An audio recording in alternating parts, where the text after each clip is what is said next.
ಶಾಂತಿ. ತಾರೀಕು 27/1/2026. ಪ್ರಾತಃ ಮುರಳಿ. ಮಧುರ ಮಕ್ಕಳೇ, ಹೆಜ್ಜೆ ಹೆಜ್ಜೆಯಲ್ಲಿ ಶ್ರೀಮತದಂತೆ ನಡೆಯಿರಿ, ಇಲ್ಲದಿದ್ದರೆ ಮಾಯೆಯು ದಿವಾಳಿಯನ್ನಾಗಿ ಮಾಡಿಬಿಡುವುದು. ಈ ಕಣ್ಣುಗಳು ಬಹಳ ಮೋಸ ಮಾಡುತ್ತದೆ, ಇವನ್ನು ಬಹಳ ಬಹಳ ಸಂಪಾಲನೆ ಮಾಡಿಕೊಳ್ಳಿ. ಪ್ರಶ್ನೆ: ಯಾವ ಮಕ್ಕಳಿಂದ ಮಾಯೆಯು ಬಹಳ ವಿಕರ್ಮ ಮಾಡಿಸುತ್ತದೆ? ಯಜ್ಞದಲ್ಲಿ ವಿಘ್ನರೂಪ ಯಾರಾಗಿದ್ದಾರೆ? ಉತ್ತರ: ಯಾರಿಗೆ ತಮ್ಮ ಅಹಂಕಾರ ಇರುವುದೋ ಅವರಿಂದ ಮಾಯೆಯು ಬಹಳ ವಿಕರ್ಮಗಳನ್ನು ಮಾಡಿಸುತ್ತದೆ.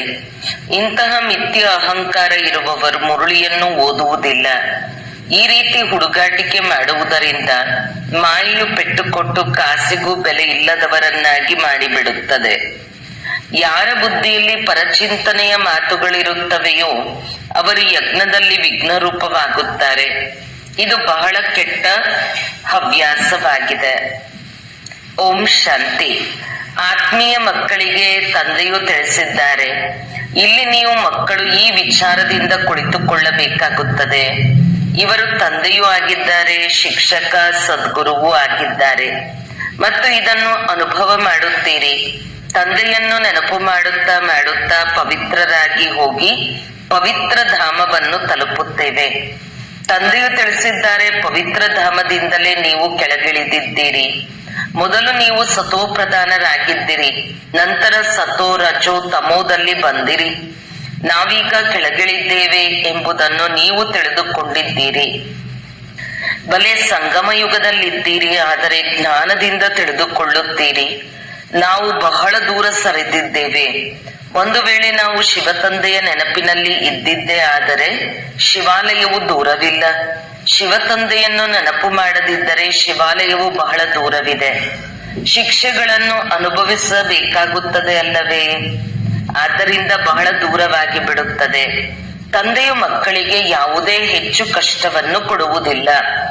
ಮೊದಲನೆಯದಾಗಿ ಪದೇ ಪದೇ ಹೇಳುತ್ತಾರೆ, ಮನಸ್ಸ ವಾಚ ಕರ್ಮಣ ಪವಿತ್ರವಾಗಿರಬೇಕು. ಈ ಕಣ್ಣುಗಳು ಸಹ ಬಹಳ ಮೋಸಗೊಳಿಸುತ್ತದೆ.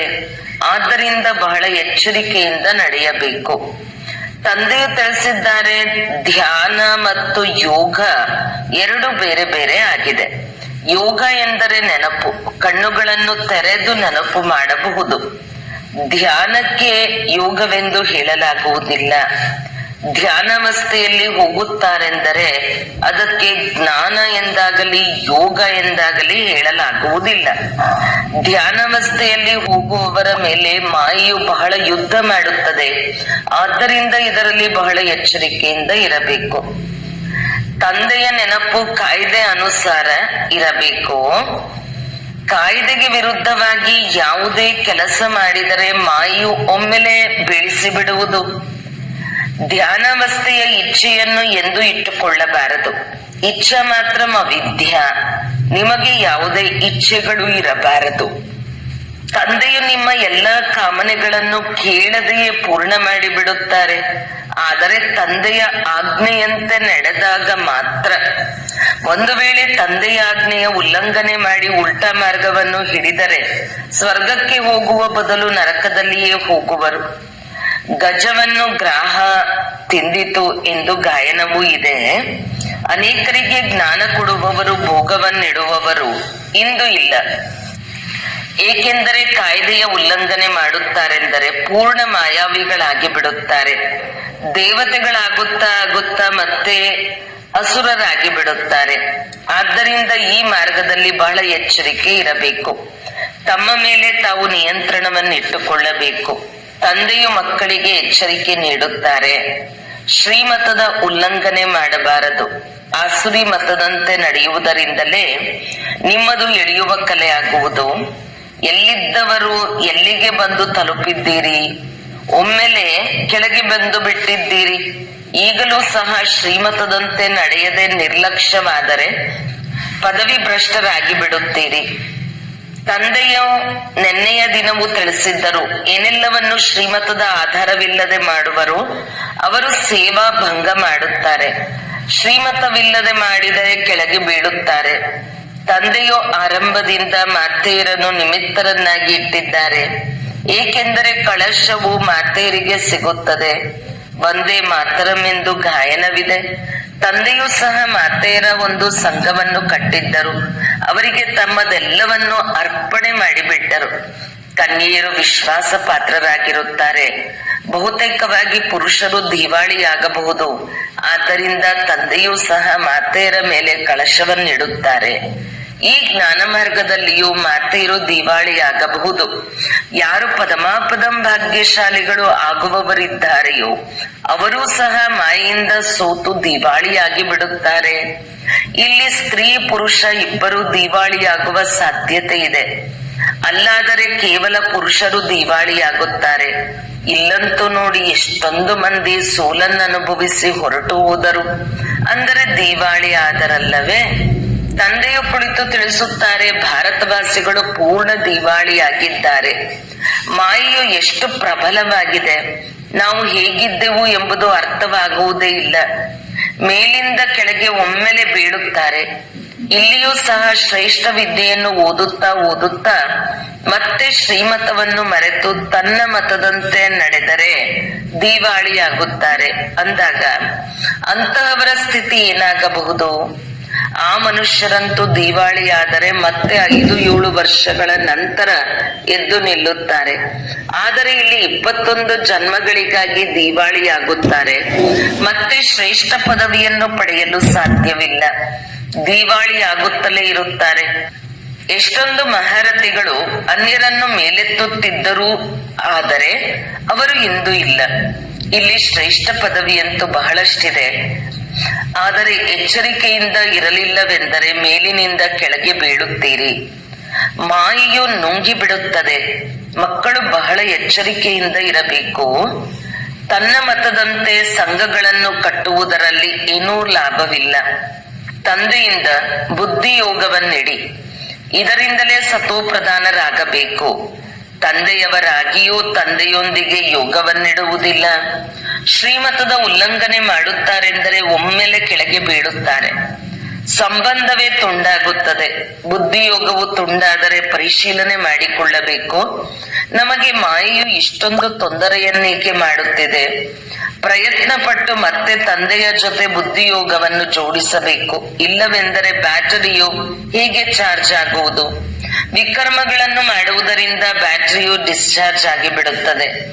ಮೇಲೆ ಏರುತ್ತಾ ಕೆಳಗೆ ಬೀಳುತ್ತಾರೆ. ನಿಮಗೆ ತಿಳಿದಿದೆ, ಇಂತಹವರು ಕೆಲವರಿದ್ದಾರೆ. ಆರಂಭದಲ್ಲಿ ಅನೇಕರು ಬಂದು ತಂದೆಯ ಮಕ್ಕಳಾದರು, ಬಟ್ಟಿಯಲ್ಲಿದ್ದರು. ಆದರೆ ಇಂದು ಎಲ್ಲಿದ್ದಾರೆ? ಬಿದ್ದು ಹೋದರು. ಏಕೆಂದರೆ ಹಳೆಯ ಪ್ರಪಂಚವು ನೆನಪಿಗೆ ಬಂದಿತು.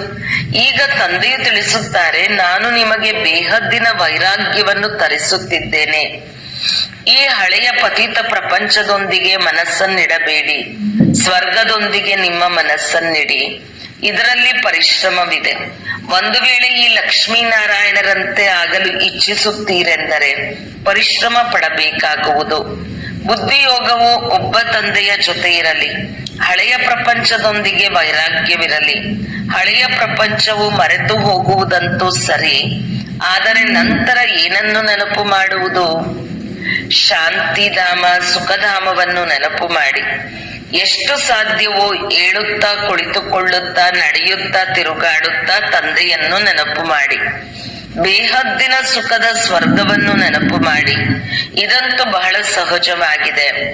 ಒಂದು ವೇಳೆ ಇವೆರಡೂ ಆಸೆಗಳಿಗೆ ವಿರುದ್ಧವಾಗಿ ನಡೆಯುತ್ತೀರೆಂದರೆ ಪದವಿ ಭ್ರಷ್ಟರಾಗುವಿರಿ. ನೀವಿಲ್ಲಿಗೆ ಬಂದಿರುವುದೇ ನರನಿಂದ ನಾರಾಯಣರಾಗಲು. ತಮೋ ಪ್ರಧಾನರಿಂದ ಸತೋ ಪ್ರಧಾನರಾಗಬೇಕು. ಏಕೆಂದರೆ ಈಗ ಹಿಂತಿರುಗಿ ಹೋಗಬೇಕೆಂದು ಎಲ್ಲರಿಗೂ ಹೇಳುತ್ತೀರಿ. ವಿಶ್ವದ ಚರಿತ್ರೆ ಭೂಗೋಳವು ಪುನರಾವರ್ತನೆ ಎಂದರೆ ಅರ್ಥ ನರಕದಿಂದ ಸ್ವರ್ಗ, ಮತ್ತೆ ಸ್ವರ್ಗದಿಂದ ನರಕ. ಈ ಚಕ್ರವು ಸುತ್ತುತ್ತಲೇ ಇರುತ್ತದೆ.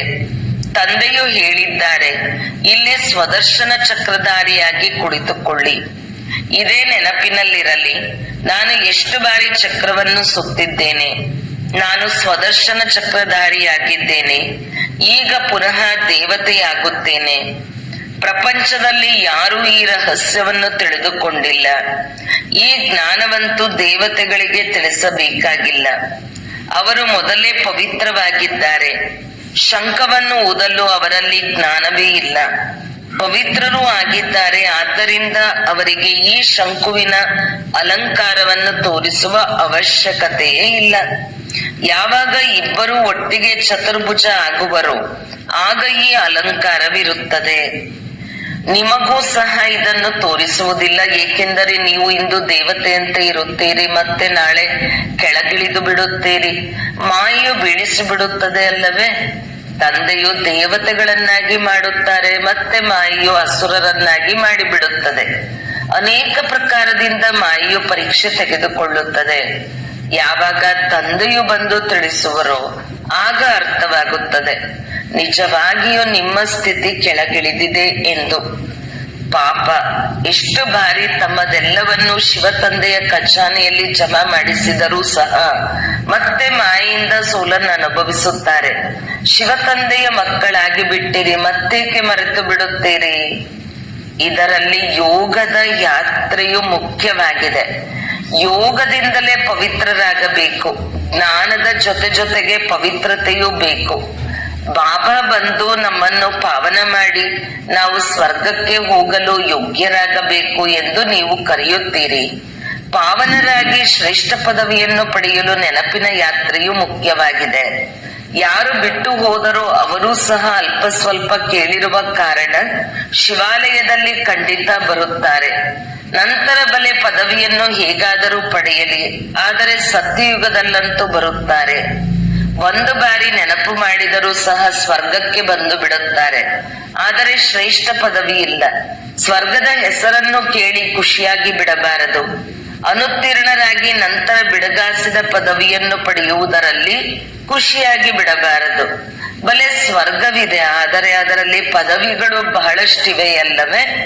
ನಾನು ನೌಕರನಾಗಿದ್ದೇನೆ, ನಾನು ಕೂಲಿ ಮಾಡುವವನಾಗಿದ್ದೇನೆ ಎಂಬುದಂತೂ ಭಾಸವಾಗುತ್ತದೆ ಅಲ್ಲವೇ? ಕೊನೆಯಲ್ಲಿ ನಾವು ಏನಾಗುವೆವು? ನಮ್ಮಿಂದ ಯಾವ ವಿಕರ್ಮವಾದ ಕಾರಣ ಈ ಗತಿ ಉಂಟಾಗಿದೆ? ನಾನು ಮಹಾರಾಣಿ ಏಕಾಗಲಿಲ್ಲ. ಹೀಗೆ ಎಲ್ಲವೂ ನಿಮಗೆ ಸಾಕ್ಷಾತ್ಕಾರವಾಗುವುದು. ಹೆಜ್ಜೆ ಹೆಜ್ಜೆಯಲ್ಲಿ ಎಚ್ಚರಿಕೆಯಿಂದ ನಡೆದಾಗ ನಾವು ಪದ್ಮಾಪದಂಪತಿಗಳಾಗಲು ಸಾಧ್ಯ. ಎಚ್ಚರಿಕೆ ಇಲ್ಲವೆಂದರೆ ಪದ್ಮಾಪದಂಪತಿಗಳಾಗಲು ಸಾಧ್ಯವಿಲ್ಲ. ಮಂದಿರಗಳಲ್ಲಿ ದೇವತೆಗಳಿಗೆ ಪದ್ಮಾಪದಂಪತಿಯ ಗುರುತನ್ನು ತೋರಿಸುತ್ತಾರೆ. ಅಂತರವನ್ನಂತೂ ತಿಳಿದುಕೊಳ್ಳಬಹುದಲ್ಲವೇ? ಪದವಿಗಳಲ್ಲಿ ಬಹಳ ಅಂತರವಿರುತ್ತದೆ.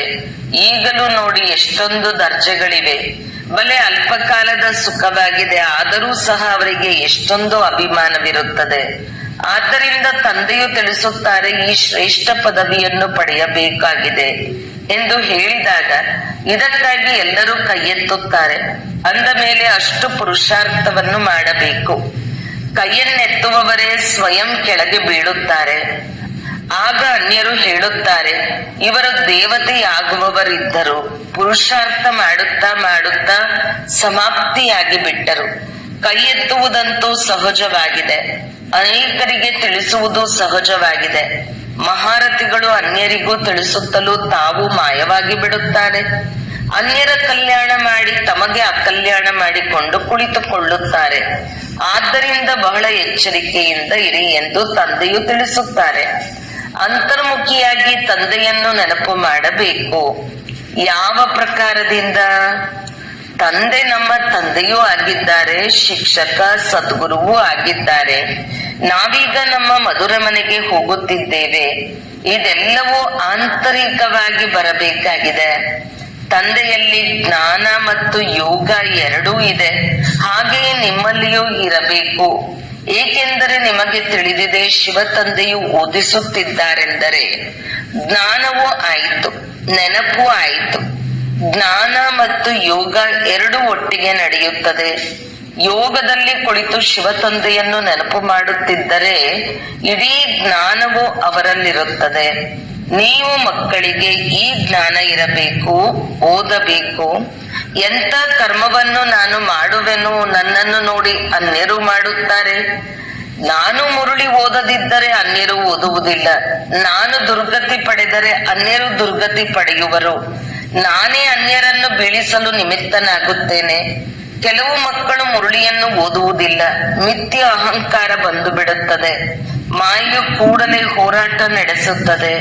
ಹೆಜ್ಜೆ ಹೆಜ್ಜೆಯಲ್ಲಿ ಶ್ರೀಮತ ಬೇಕು, ಇಲ್ಲವಾದರೆ ಒಂದಲ್ಲ ಒಂದು ವಿಕರ್ಮ ಆಗಿಬಿಡುತ್ತದೆ. ಅನೇಕ ಮಕ್ಕಳು ತಪ್ಪುಗಳನ್ನು ಮಾಡುತ್ತಾರೆ, ಇದರಿಂದ ಸತ್ಯನಾಶವಾಗಿ ಬಿಡುತ್ತದೆ. ತಪ್ಪುಗಳಾಗುವುದರಿಂದ ಮಾಯೆಯು ಪೆಟ್ಟು ಕೊಟ್ಟು ಕನಿಷ್ಠರನ್ನಾಗಿ ಮಾಡಿಬಿಡುತ್ತದೆ. ಇದರಲ್ಲಿ ಬಹಳ ತಿಳುವಳಿಕೆಯೂ ಬೇಕು. ಅಹಂಕಾರವು ಬಂದು ಮಾಯೆಯು ಬಹಳ ವಿಕರ್ಮಗಳನ್ನು ಮಾಡಿಸುತ್ತದೆ. ಯಾವುದೇ ಸಂಘ ಮಾಡುತ್ತೀರೆಂದರೆ ಅದರಲ್ಲಿ ಒಬ್ಬರು ಮತ್ತು ಇಬ್ಬರು ಸ್ತ್ರೀಯರು ಖಂಡಿತ ಇರಬೇಕು. ಅವರ ಸಲಹೆಯಂತೆ ಕೆಲಸ ನಡೆಯುವಂತಿರಬೇಕು. ಕಳಶವನ್ನು ಲಕ್ಷ್ಮಿಯ ಮೇಲೆ ಇಡಲಾಗುತ್ತದೆ ಅಲ್ಲವೇ? ಗಾಯನವೂ ಇದೆ. ಅಮೃತವನ್ನು ಕುಡಿಸುವಾಗ ಅಸುರರು ಸಹ ಕುಳಿತು ಕುಡಿಯುತ್ತಿದ್ದರು. ಮತ್ತೆ ಕೆಲವು ಕಡೆ ಯಜ್ಞದಲ್ಲಿ ವಿಘ್ನಗಳನ್ನು ಹಾಕುತ್ತಾರೆ, ಅನೇಕ ಪ್ರಕಾರದ ವಿಘ್ನಗಳನ್ನು ಹಾಕುತ್ತಾರೆ. ಇಡೀ ದಿನ ಬುದ್ಧಿಯಲ್ಲಿ ಪರಚಿಂತನೆಯ ಮಾತುಗಳಿರುತ್ತವೆ. ಇದು ಬಹಳ ಕೆಟ್ಟದ್ದಾಗಿದೆ. ಯಾವುದೇ ಮಾತಿದ್ದರೆ ತಂದೆಗೆ ದೂರು ಕೊಡಿ. ಸುಧಾರಣೆ ಮಾಡುವವರು ತಂದೆಯೊಬ್ಬರೇ ಆಗಿದ್ದಾರೆ. ನೀವು ತಮ್ಮ ಕೈಯಲ್ಲಿ ಕಾನೂನು ತೆಗೆದುಕೊಳ್ಳಬೇಡಿ. ತಂದೆಯ ನೆನಪಿನಲ್ಲಿರಿ. ಎಲ್ಲರಿಗೆ ತಂದೆಯ ಪರಿಚಯವನ್ನು ಕೊಡಿ. ಈಗ ಈ ರೀತಿಯಾಗುವಿರಿ. ಮಾಯೆಯು ಬಹಳ ಕಠಿಣವಾಗಿದೆ, ಯಾರನ್ನೂ ಬಿಡುವುದಿಲ್ಲ. ಸದಾ ತಂದೆಗೆ ಸಮಾಚಾರವನ್ನು ಬರೆಯಬೇಕು, ಸಲಹೆಯನ್ನು ಪಡೆದುಕೊಳ್ಳುತ್ತಾ ಇರಬೇಕು. ಹಾಗೆ ನೋಡಿದರೆ ತಂದೆಯು ಪ್ರತಿಯೊಂದು ಸಲಹೆಯನ್ನು ಕೊಡುತ್ತಲೇ ಇರುತ್ತಾರೆ. ಆದ್ದರಿಂದ ತಂದೆಯು ತಾವೇ ಈ ಮಾತಿನ ಬಗ್ಗೆ ತಿಳಿಸಿಬಿಟ್ಟರು ಅಂದಾಗ ಅಂತರ್ಯಾಮಿಯಾಗಿದ್ದಾರೆ ಎಂದು ಮಕ್ಕಳು ತಿಳಿದುಕೊಳ್ಳುತ್ತಾರೆ. ಆದರೆ ತಂದೆಯು ತಿಳಿಸುತ್ತಾರೆ, ಇಲ್ಲ, ನಾನಂತೂ ಜ್ಞಾನವನ್ನು ಓದಿಸುತ್ತೇನೆ, ಇದರಲ್ಲಿ ಅಂತರ್ಯಾಮಿಯ ಮಾತಿಲ್ಲ. ಇದು ತಿಳಿದುಕೊಂಡಿದ್ದೇನೆ, ಇವರೆಲ್ಲರೂ ನನ್ನ ಮಕ್ಕಳಾಗಿದ್ದಾರೆ. ಪ್ರತಿಯೊಬ್ಬರಲ್ಲಿರುವ ಆತ್ಮವು ನನ್ನ ಮಗುವಾಗಿದೆ. ಬಾಕಿ ತಂದೆಯು ಎಲ್ಲರಲ್ಲಿ ವಿರಾಜಮಾನವಾಗಿದ್ದಾರೆ ಎಂದಲ್ಲ. ಮನುಷ್ಯರು ಇದನ್ನು ಉಲ್ಟಾ ತಿಳಿದುಕೊಳ್ಳುತ್ತಾರೆ. ತಂದೆಯು ತಿಳಿಸುತ್ತಾರೆ, ನನಗೆ ಗೊತ್ತಿದೆ, ಎಲ್ಲರ ಸಿಂಹಾಸನದಲ್ಲಿ ಆತ್ಮವು ವಿರಾಜಮಾನವಾಗಿದೆ. ಇದು ಎಷ್ಟು ಸಹಜವಾದ ಮಾತಾಗಿದೆ. ಆದರೂ ಸಹ ಮರೆತು ಹೋಗಿ ಪರಮಾತ್ಮನನ್ನು ಸರ್ವವ್ಯಾಪಿ ಎಂದು ಹೇಳಿಬಿಡುತ್ತಾರೆ. ಇದು ಮೊಟ್ಟ ಮೊದಲನೆಯ ತಪ್ಪಾಗಿದೆ. ಇದರ ಕಾರಣದಿಂದಲೇ ಇಷ್ಟು ಕೆಳಗಿಳಿದಿದ್ದೀರಿ. ವಿಶ್ವದ ಮಾಲೀಕರನ್ನಾಗಿ ಮಾಡುವವರಿಗೆ ನೀವು ನಿಂದನೆ ಮಾಡುತ್ತೀರಿ.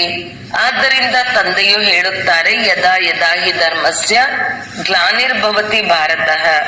ತಂದೆಯು ಇಲ್ಲಿ ಬರುತ್ತಾರೆ ಅಂದ ಮೇಲೆ ಮಕ್ಕಳು ಬಹಳ ಚೆನ್ನಾಗಿ ವಿಚಾರ ಸಾಗರ ಮಂಥನ ಮಾಡಬೇಕು. ಜ್ಞಾನವನ್ನು ಬಹಳ ಮಂಥನ ಮಾಡಬೇಕು, ಸಮಯ ಕೊಡಬೇಕು. ಆಗಲೇ ನೀವು ತಮ್ಮ ಕಲ್ಯಾಣ ಮಾಡಿಕೊಳ್ಳಲು ಸಾಧ್ಯ.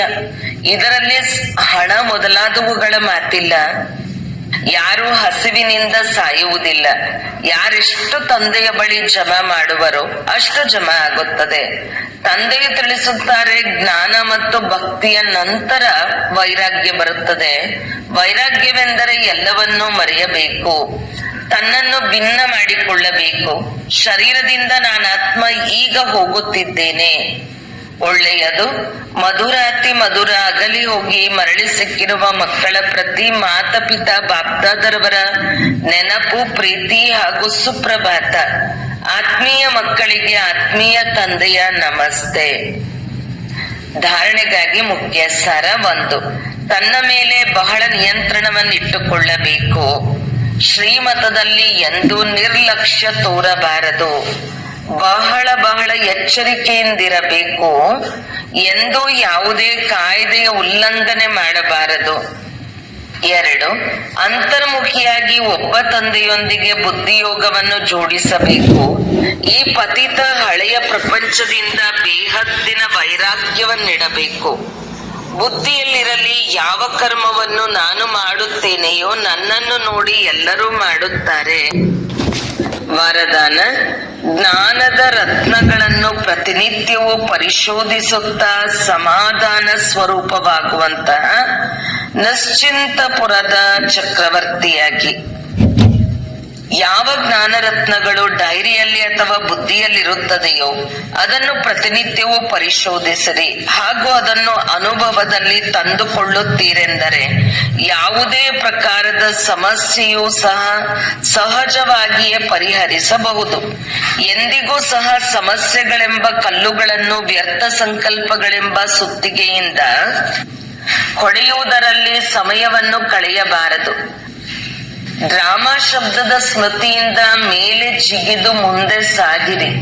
ಅನಂತರ ಈ ಹಳೆಯ ಸಂಸ್ಕಾರಗಳನ್ನು ತಮ್ಮ ದಾಸನಾಗಿ ಮಾಡಿಬಿಡುತ್ತದೆ. ಆದರೆ ಅದಕ್ಕೆ ಮೊದಲು ಚಕ್ರವರ್ತಿಯಾಗಿರಿ, ಸಿಂಹಾಸನಾಧೀಶರು ಆಗಬೇಕು.